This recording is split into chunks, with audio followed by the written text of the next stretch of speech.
Bab 27. Ravindra menundukkan kepalanya dan melihat ini adalah makan malam yang paling sederhana dan simpel yang pernah dimakannya. Di atas meja hanya ada 2 mangkok mie, sayuran, dan setumpuk bahan pelengkap. Dia bukannya tidak pernah makan mie daging cincang, namun bahan pelengkap mie daging cincang yang pernah dimakannya bisa-bisa memenuhi satu meja. Tapi bahan pelengkap di depannya ini hanya sedikit potongan sayur yang sederhana saja. Ravindra mengerutkan alisnya dan mukanya sedikit tidak menyukainya. Sambil melihat pria di depannya ini tidak seperti mau makan, dia mendorong mie di depannya yang baru jadi kepada Ravindra. Ravindra ragu-ragu sebentar. Dia seperti membulatkan tekadnya untuk mengambil sumpit dan makan perlahan. Tiba-tiba Ravindra berhenti mengunyah. Alisnya dikerutkan dan memberi komentar 2 kata. Tidak enak. Isabel baru mau bicara, tapi dia melihat Ravindra tiba-tiba menghabiskan mie di mangkok itu dengan sangat cepat. Tidak enak tapi dihabiskan, benar-benar pria yang tidak bicara dengan hatinya. Dia benar-benar anak kesayangan dari keluarga. Walaupun hanya makan mie daging cincang, gaya makannya pun terlihat sangat elegan. Pantas saja banyak wanita yang terpikat. Isabel makan dengan perlahan. Selama makan, dia merasakan ada pandangan yang sedang menatap dirinya. Isabel mengangkat kepalanya dan melihat Ravindra yang sedang menatap dirinya makan mie. Dia ini maksudnya apa? Belum kenyang? Isabel ragu-ragu sebentar, lalu berkata dengan hati-hati, "Mau aku bagi kamu sedikit tidak?" Mata Ravindra langsung menjadi aneh, tapi dia juga tidak menolak Isabel. Setelah Isabel melamun 5 detik, dia baru memindahkan setengah minyak ke mangkok Ravindra.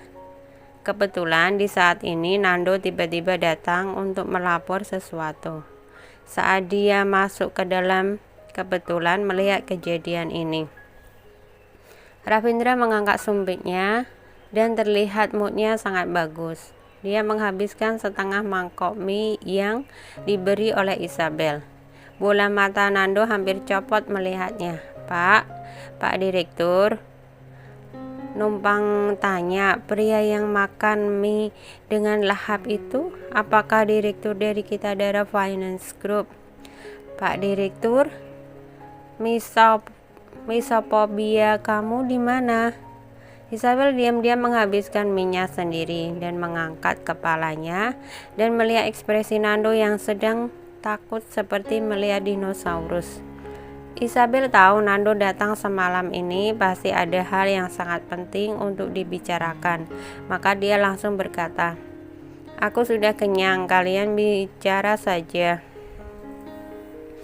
Isabel berdiri meninggalkan meja makan dan kembali ke kamarnya. Ravindra mengelap mulutnya dengan tisu dan lanjut komentar, "Benar-benar tidak enak." Nando langsung sedikit kebingungan. Apakah ini Pak Direktur yang dikenalnya? Ada urusan apa buru-buru seperti ini? Ravindra mengerutkan alisnya. Lalu dia melihatnya dengan pandangan dingin. Pasar Jerman? Ya. Kedutaan besar di Jerman mengirim pesan. Nando menjawab dengan simpel. Kedutaan besar minta untuk balas secepat mungkin. Ke ruang buku, matanya sedikit mengecil. Sepertinya urusan ini memang sedikit repot. Isabel kembali ke kamarnya dan merasa sedikit bosan. Dia berpikir-pikir lebih baik mengirim pesan minta maaf kepada rekan kerja. Sudah janji makan bersama, tapi di tengah-tengah dia pergi benar-benar sangat tidak enak. Siapa yang tahu pesan minta maaf baru dikirim, para rekan kerjanya seperti sudah berjanjian langsung membalas dengan permintaan maaf juga. Membuat Isabel sedikit tidak tahu harus berkata apa. Mengingat dirinya belum minum air Habis makan malam, Isabel pergi ke dapur untuk menuangkan air. Isabel baru minum 2 teguk, tiba-tiba dia mendengar ada suara langkah kaki yang cepat dari belakangnya. Isabel memutar kepalanya. Dia melihat Ravindra sudah mengganti bajunya dan sedang turun dengan buru-buru. Nando mengikutinya di belakang dan memegang satu tas yang tidak begitu besar. Saat Ravindra berjalan sampai pintu,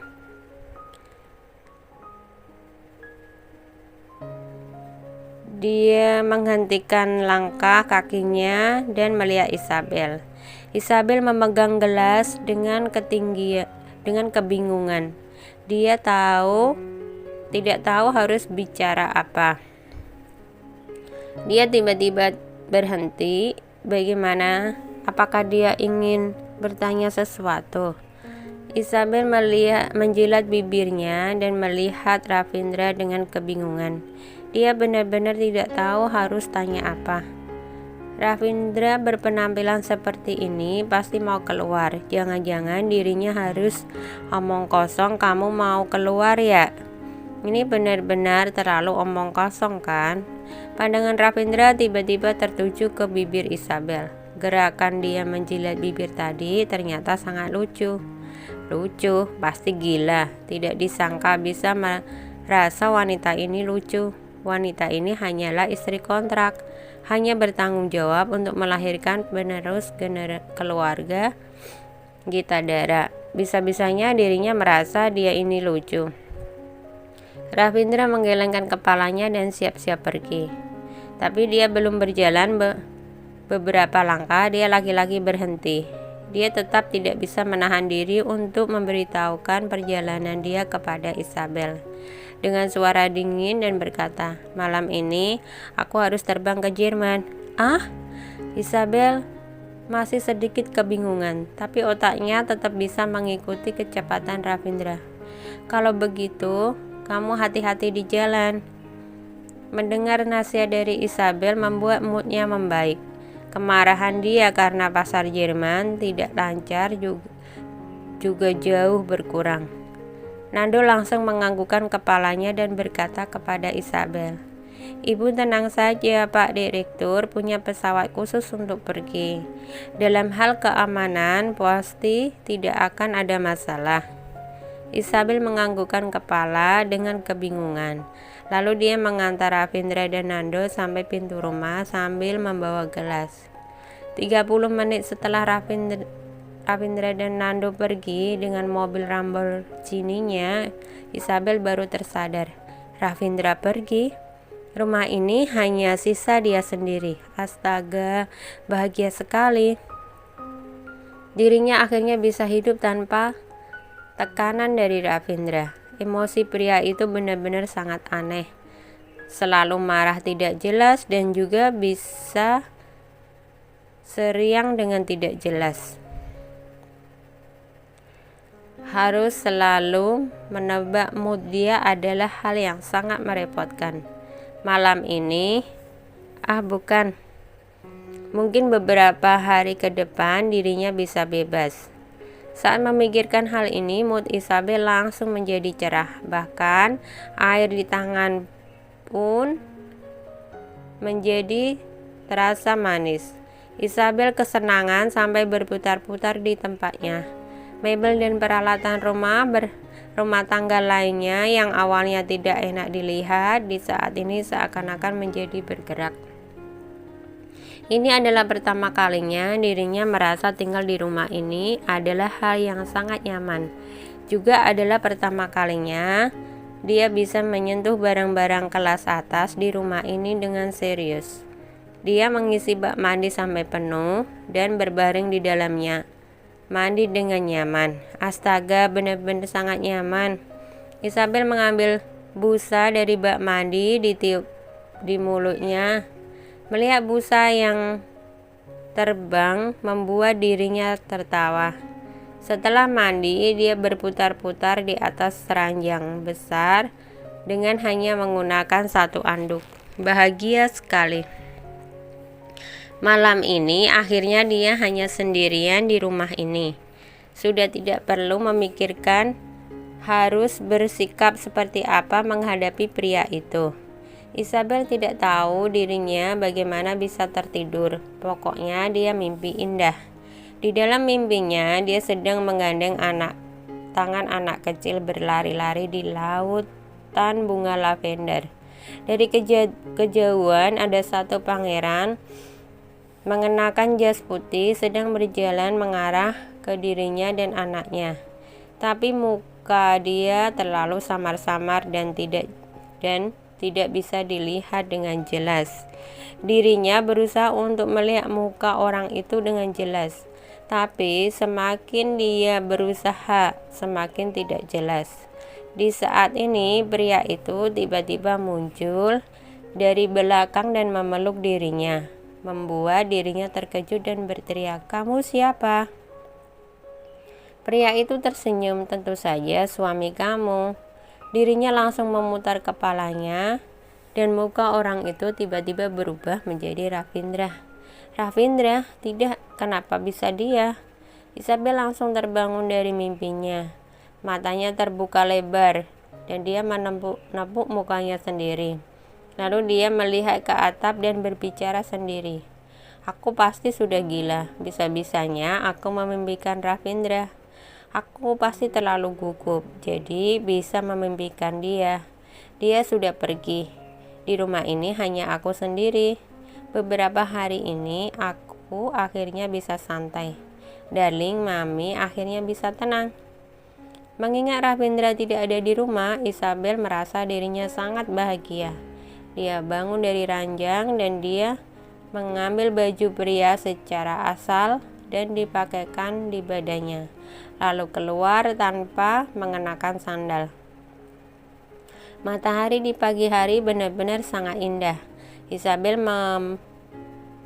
meregangkan pinggangnya di bawah matahari.